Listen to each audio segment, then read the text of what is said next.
खारजा उमूर सूबे के बजाय वफाक का दायरा इख्तियार करार दे दिया। तर्जुमान दफ्तर खारजा ने मुशीर इत्तलात खैबर पख्तूनख्वा बैरिस्टर सैफ के अफगानिस्तान से मुताल्लिक बयान पर रद्द-ए-अमल देते हुए कहा कि बैरिस्टर सैफ का एक बयान देखा था जिसमें उन्होंने कहा कि वो अपनी तैयारी करके वफाक से राबता करेंगे। तर्जुमान दफ्तर खारजा ने कहा कि मुल्की खारजा उमूर वफाक के दायरा कार में आते हैं, खारजा उमूर सूबे के नहीं वफाक के दायरा कार में आते हैं।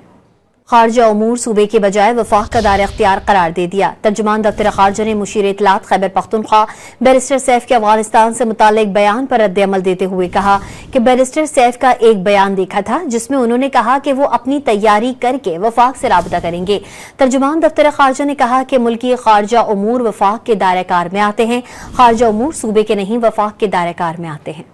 खारजा उमूर सूबे के बजाय वफाक का दायरा इख्तियार करार दे दिया। तर्जुमान दफ्तर खारजा ने मुशीर इत्तलात खैबर पख्तूनख्वा बैरिस्टर सैफ के अफगानिस्तान से मुताल्लिक बयान पर रद्द-ए-अमल देते हुए कहा कि बैरिस्टर सैफ का एक बयान देखा था जिसमें उन्होंने कहा कि वो अपनी तैयारी करके वफाक से राबता करेंगे। तर्जुमान दफ्तर खारजा ने कहा कि मुल्की खारजा उमूर वफाक के दायरा कार में आते हैं, खारजा उमूर सूबे के नहीं वफाक के दायरा कार में आते हैं।